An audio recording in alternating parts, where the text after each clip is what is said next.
All right, welcome back to Drive the Lane. Big episode as we head into the bye week. It's big for a few reasons. One, Buckeyes are still undefeated after a crazy win over Notre Dame. Guess what? We're going to talk about it.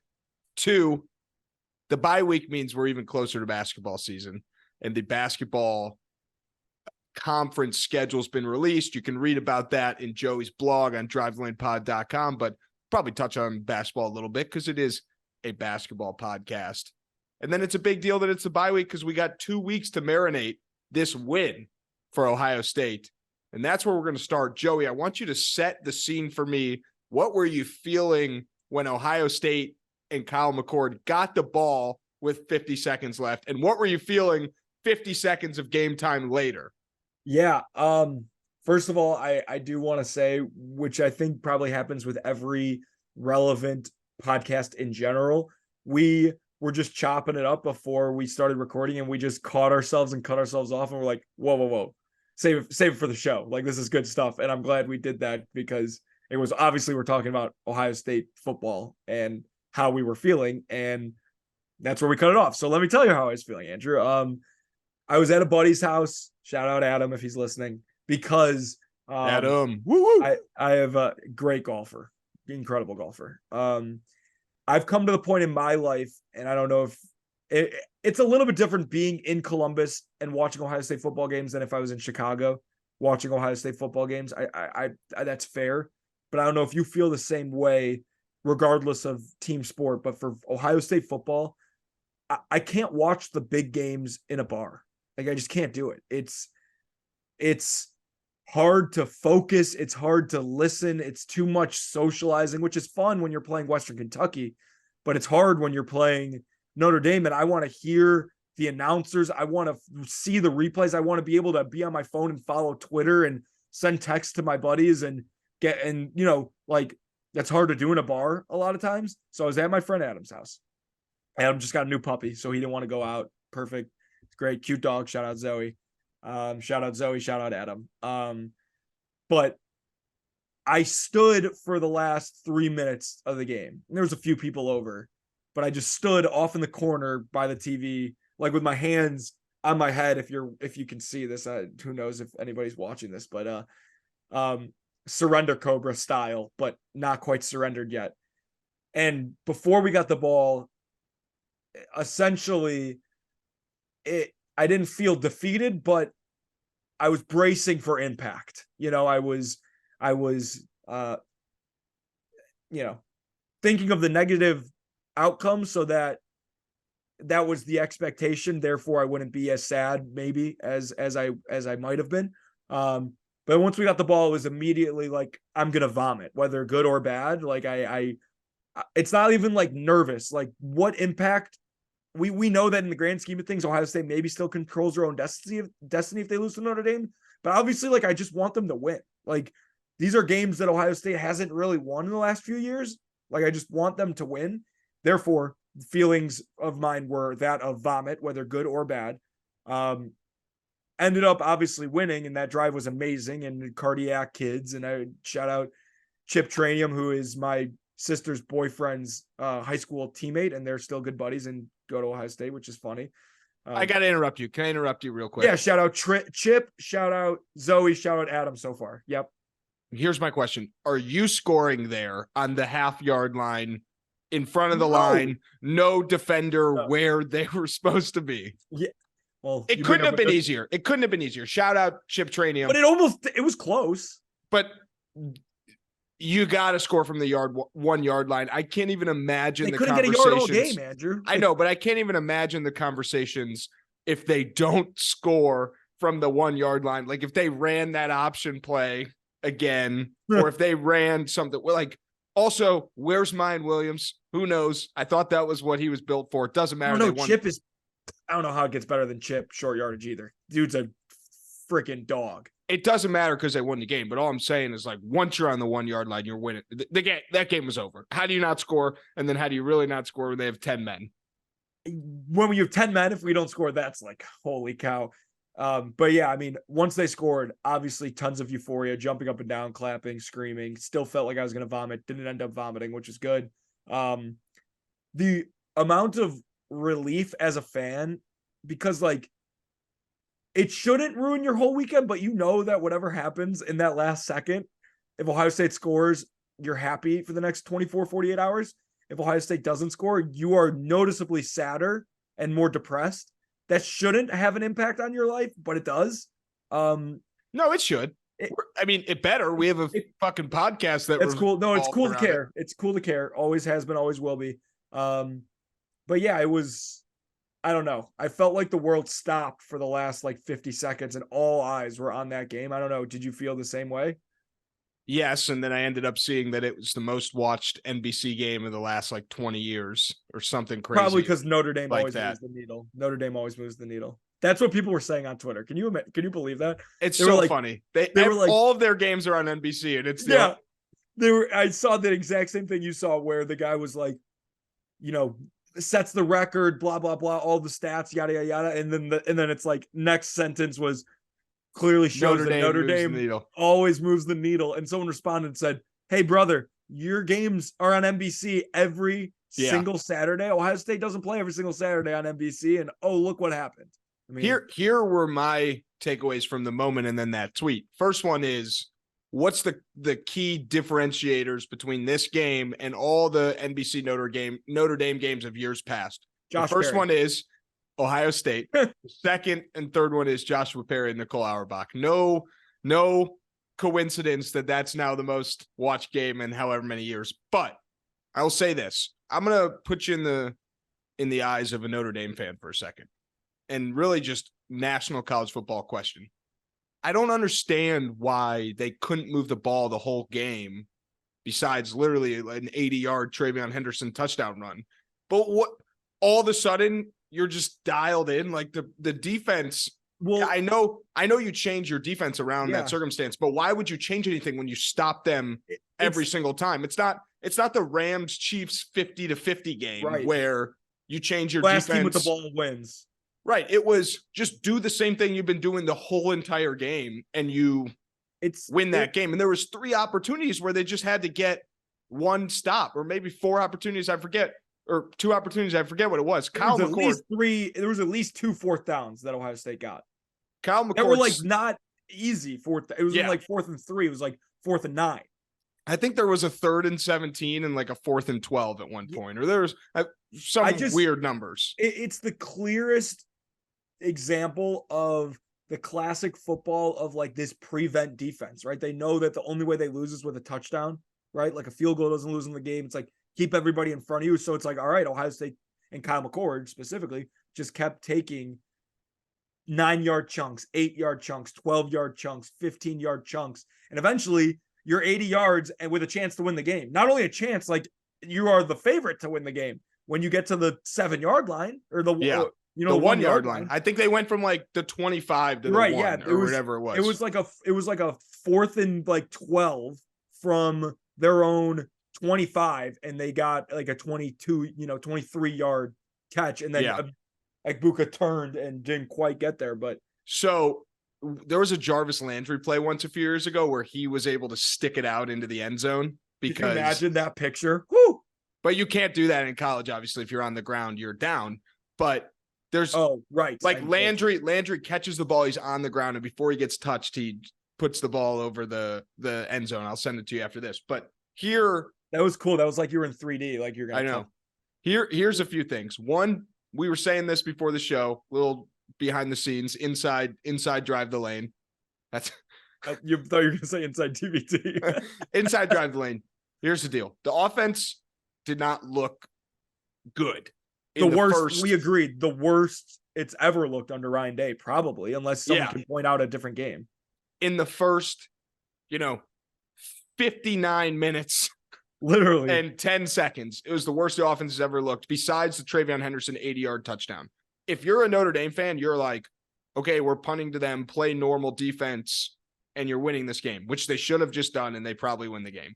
The other thing is the defense is unbelievable, and the defense has been great all year. Hartman looked good. The completions were short. Not his best game of the season, but you come out of that game and you're like, okay, if Ohio State has Sam Hartman, they win the game. Or if the quarterbacks are flipped, you win the game. I'm not ready to, make the Kyle McCord statue by any means, and I'll let you take this part because you feel more strong about me or more strong about it than I do. I feel very strong about you. I didn't watch that game and think this team is going to win the national championship. This team's going to win the Big Ten. I watched the game, and my takeaway from that is, all right, they're going to be undefeated going into Penn State. Got a little more time to figure out what they need to figure out. I took away the game. Travion Henderson's back. He's awesome. And I took away the game of Kyle McCord in a close one-score game like that, proved now that he can bring you down the field and score. However, against a Penn State and a Michigan, my concern would be if they're putting up 25, 30-plus points, is Ohio State and Kyle McCord going to be in the opportunity to come score a touchdown in a one-score game to win the game, which I think you feel more comfortable than I do, but maybe not necessarily comfortable that they could play in a shootout against a team like that has a really good defense. Yeah, it's not fair to say this was Kyle McCord's coming out party, but I do think it solidifies him as for a couple things. Number one, he's obviously the guy, has been the guy, will be the guy. No doubt about it. I think that there's a huge weight lifted off his shoulders because he proved a lot in the fourth quarter. I think that he is good enough for Ohio State to accomplish all their goals, and that's in part because the defense is incredible. I think that the main takeaway, the two main takeaways are Travion Henderson appears to be very healthy and back, like you said, and then that the defense is the best they've been since Urban left. I think that that's fair to say also. Because the defense is so good, because the skill position players are incredible, like beyond so good, Kyle McCord, all he's got to do, if Ryan Day opens it up a little bit, which maybe he will, he hasn't yet, like he's just got to make a couple of tough throws that he's proven he can make just about any throw. Just a matter of having the confidence. And I think that this game has given him the confidence to do so. I mean, it's just such a complete 180 from what could have happened, right? He could have got the ball 50 seconds left, incomplete pass, interception, and we're all clamoring for Devin Brown. Instead, he marched us down the field with some phenomenal throws, showed a ton of poise, and proved what everyone was hoping, that he's the guy. And at this point, there's not much more you can want, because Ohio State is held to this incredible standard of if you win, it better be by enough and you can't lose, right? And I think in this day and age, you got to give the man his flowers because he played an incredible game managing type game and was incredible towards the end. And like kind of outdueled Sam Hartman in a battle of needing to score possessions or needing to make something out of it. Because when Sam Hartman got the ball and almost got sacked twice, threw an incompletion that really cost Notre Dame the game. And then they punt the ball over to the Buckeyes and Kyle McCord marches them methodically down the field for a victory. Sam Hartman is no doubt the better quarterback. He played a better game, but like I left that game not thinking there's that much of a difference in that game. I don't know. Well, this is what I'll say a little more about it because I'm not willing to say a little more negative, but like kind of that. It felt like a different quarterback. It felt like when a quarterback gets hurt and it's like, oh my God, this game's over. And then a different guy comes in and miraculously leads the team down the field. So maybe it's a Kickstarter to what we're going to see from McCord the rest of the season. I hope that's the case, but I agree with you that you're not walking away from that game saying, this is the Heisman winner. This is the guy. This is, going to be the leader of an incredible, high scoring, awesome offense, but you are now significantly more comfortable, not just in a full game, but down the stretch. And there will not be a more hostile environment or moment for Kyle McCord than a minute left, go down the field, 80 yards at Notre Dame, score a touchdown, which not only did they need a touchdown, he hadn't thrown a touchdown all game. He still didn't throw a touchdown. They didn't have a drive for a touchdown. They had a play for a touchdown. Right. So in your mind, you have to just say, F all that BS from the last 3 hours. Fuck all that BS from the last 3 hours. I know I can bring the team down the field. I'm going to do it. I think what sums up Kyle McCord better than anything was the last drive did not result in a passing touchdown. You know, he got you where you needed. I know it's a little different because down at the 1 yard line. He threw an incredible pass down to the 1 yard line. I mean, yeah, you're right. You're right. But it's like, that's not fair. But I will tell you what I think we can agree upon is we agree that Kyle McCord is not the quarterback of the last few years that is going to be in New York expecting a Heisman. But if you think he is, it's plus 3,000, plus 3,200. That'd be sick. But what he did do is he grew up, and I really feel like he, you know, his balls dropped in a way. You know what I mean? Like that last drive really feels like a turning point in the season and his career. It could have gone either way. It was a fork in the road, and he chose the road less traveled. And for that, what's the end of the poem? Shoot. And for that, it's like, I'm very grateful or whatever. Whatever. Hypothetical. Yeah. Hypothetical. You can have him or Sam Hartman the rest of the season. Well, Sam Hartman, obviously, but I'm just Sam Hartman, definitive answer. But all I'm saying is, if you watch the last few possessions of that game, there's not a gigantic difference. And Kyle McCord was better when it mattered. And so for whatever it's worth, but the best part of the whole game was after the game when Ryan Day gave a speech that will be heard all throughout Ohio in every house and home. It'll be replayed all over social media forever and ever and ever. He said it's Ohio against the world, always has been, always will be. Called out the oldest football and analyst in the world, Lou Holtz, which I can say my point after you, but how did you feel, Andrew? I've had goosebumps after. I understand that it maybe could have came off as corny, but when you read into it, it's not that corny, in my opinion. What were you thinking? I wish they did what Oregon did and just like pounded them and did that, because it's a crazy moment. You're fired up at the time, but you're still walking off the field after one of your worst offensive performances as an offensive guru, as a quarterback's guy to date. I love it. You know, it was great. It's a soundbite clip video picture that we'll use 100 times, but in an ideal world, it's an Oregon type beatdown on Colorado.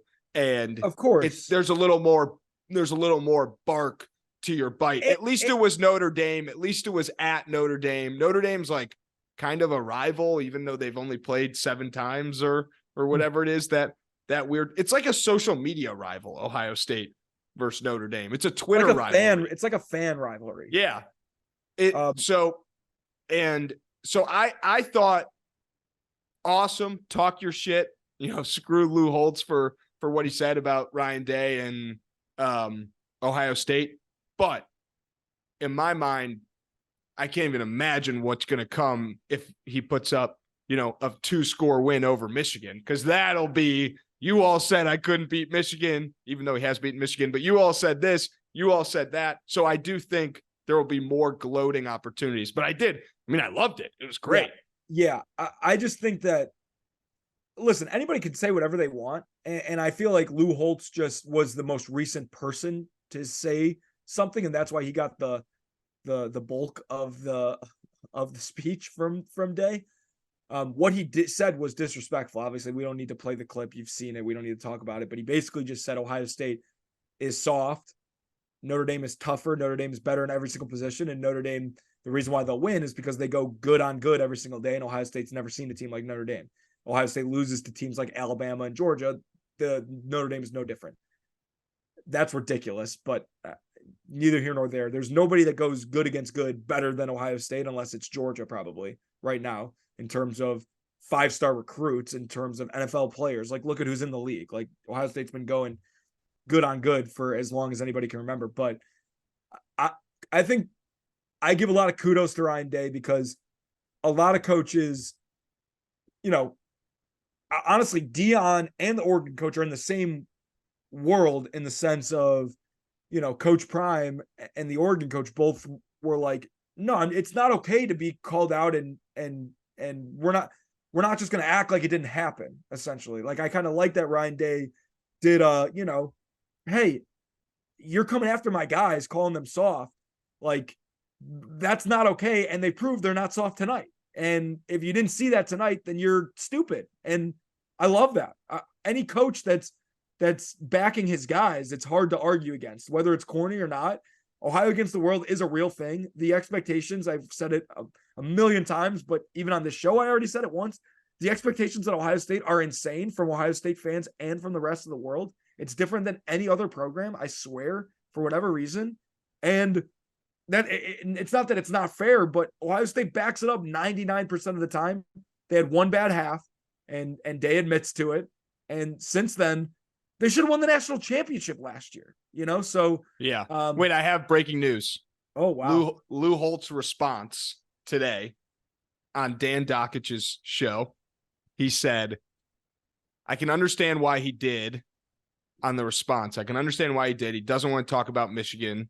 He doesn't want to talk about the big game coming up against Penn State and against Michigan again. He's a great coach. He's done a tremendous job. He's a great offensive mind. He hired an outstanding defensive coordinator from Oklahoma State. I think he's doing a tremendous job. Ohio State's a good football team. I don't think they're a great football team. He can go after me all he wants. So kind of agree. Also, in the nature of breaking news, he also said he came after me because he doesn't want to talk about Michigan, which I think is pretty funny too. I don't disagree with anything he said. The only thing I don't, they're a great football team if there's 10 great football teams. They're a great football team if there's 10 great football teams. There's a good football team. They're a good football team if there's 3 great. One, 2, 3, Texas, USC, whoever you want to put there. We'll see USC's defense. But so I don't necessarily disagree with that, but take the L. He should say he got me. He got me. Yeah. So something that you wanted to do, which I like the idea, is give kind of like a helmet sticker or a Buckeye to an unsung hero of the game. Your segment idea. Let's start it with you. Who are you giving that Buckeye to? Well, let me pull up my phone to bring up my notes on this guy right now. I will tell you that my guy plays on the offensive side of the football. I'll tell you that my guy was at Buckeyes on the Blacktop last year, and I got to meet him in person. I'll tell you that my guy wasn't wearing Nikes or Jordans and on the court like all of his teammates were. He was instead wearing cowboy boots, and that is none other than Cade Stover. Cade Stover gets my helmet sticker, gets my Buckeye leaf for this game for a number of different reasons. He's not known necessarily as, the best blocking tight end in the world. He's much more of a receiver. And in a game where Notre Dame's strength on defense is their defensive backs, he was an incredible safety blanket for Kyle McCord. I think that he had his best game of the year. I think that he had an incredible block on the last play of the game. If you see the clip on Twitter, he took number 13 on Notre Dame out into the bleachers with a block. I think that he is a incredible vocal leader on the team. He's a captain for a reason. I think that he doesn't get enough love, and I think that he's going to be playing on Sundays. And for that reason, Cade Stover gets my Buckeye Leaf helmet sticker unsung hero award of the game. All right, you ready for mine? I'm ready for yours. I'm sad about the order that we did this podcast, and you'll hear why.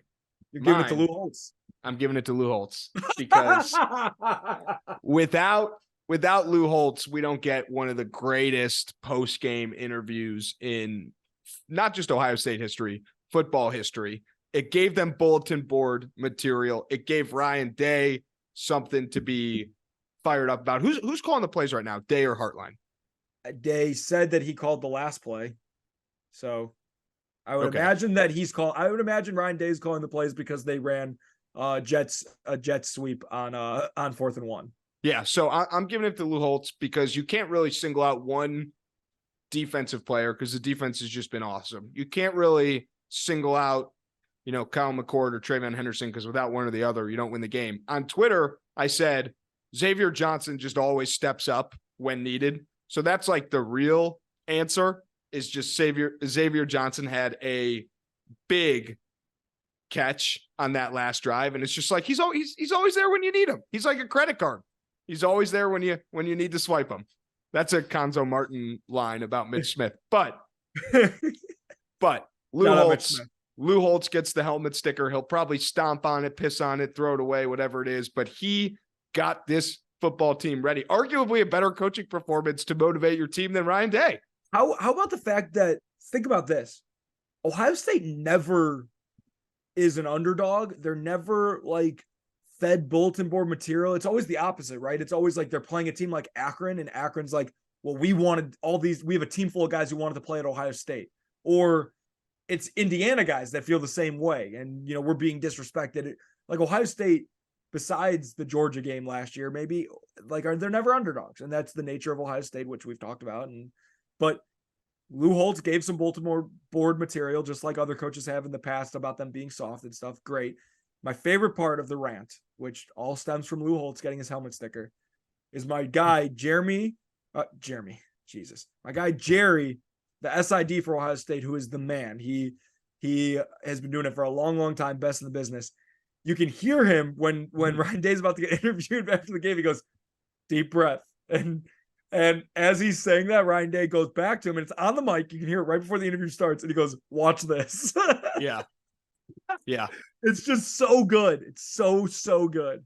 My final thing about football and Twitter and social media rivalry is I saw someone tweeted and said, if JTT, if he doesn't get his hands on that one pass, then the guy who it was going to would have scored and Notre Dame wins by, 10 plus.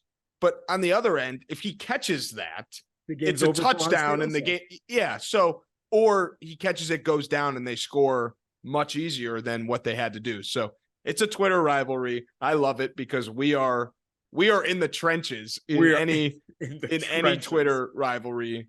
We pulled out a Clemson, FUCK Clemson-esque tweet.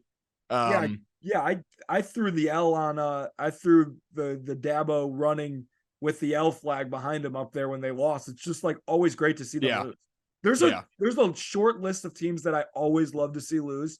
It's basically Michigan, Clemson, and Alabama. It's like that. Anybody else, it's like they lost. Oh, that's a bummer. Michigan until like October, mid-October, I want to lose. Then it's usually like you want them to be undefeated, or it's a lose-lose situation. Ryan Day wants them to be undefeated. Ryan Day doesn't want to lose to like a 3-loss Michigan. Maybe the idea of them being undefeated, I don't actually sit there and root for them each individual game, if that makes sense. I'm not rooting for them, but I'm not rooting for them to lose. Sounds like you're rooting for them. Yeah. All right, real quick, we got to do a little basketball because we are a basketball show. We are. So I can't really think of anything to talk about basketball, except that I'm excited. We saw the team picture. It's the 125th Ohio State basketball team. I bet they missed a year. It might be 126. No, it's the 125th year of Ohio State basketball. The team picture is out. Check it out. Is there anything we haven't covered about Ohio State basketball that you want to touch on? No, couple things to touch on, I guess, are number one, it was media day. It wasn't just like the picture. So there's some fun sound bites and articles to read out there. We love Adam Jardy and his writing. Make sure you go see what he wrote up about the team and the expectations. 3 fun notes. Number one is that, I guess, 2 fun notes. Number one, Felix Okpara came and obviously was speaking, and he's gained like 20 something pounds this offseason. It's hard to notice on a guy who's 7 foot, but he like noticeably looks bigger. That's number one. On the flip side, Zed Key and Bruce Thornton have lost some serious weight, which is great and important because Bruce is going to play as many minutes as he possibly can. And Zed, obviously, I think is going to be a completely different version of himself now that he's healthy and lost weight. Finally, Holtman has been documenting his own health journey in losing some weight himself. He's got his own trainer. He's got his gym in his basement. He's got a great setup. It's awesome. He's been losing a lot of weight, gaining muscle. Dude looks great. He asked his trainer the other day, "Hey, what have I been squatting?" Because my team just did their max squat yesterday for the preseason. And they go, "Oh, right around like 185 is typically what you're repping for your max." And he goes, "Jesus, Bruce Thornton, my point guard, was squatting 400 pounds yesterday." And he goes, then he caught himself and he was like, I can't compare myself to a 19-year-old. So I thought that was funny. I have a note. I have a note. Yeah. I don't know if it's on purpose or on accident, but the front row of the picture looks like 6 out of 5 potential starters because it's Bonner, Roddy Gale, Zed, Felix, Bruce, and I'm blanking on and Jameson Battle. Yeah. So I mean that's potentially. They do that every year. I was sitting down. They just put the oldest guys down there. You're looking too much into Felix and Bruce and Roddy are the oldest guys at age. They're the returners. Sophomores. The other guys are the new guys. Yeah. And transfers and stuff. They just have the old guys. Well, Jameson Battle's a return. I'm reading into it. I'm reading into it because we don't have anything else to read into. We don't have anything else to read into. Wouldn't you say that the starting lineup is going to be 5 of those 6 guys probably though?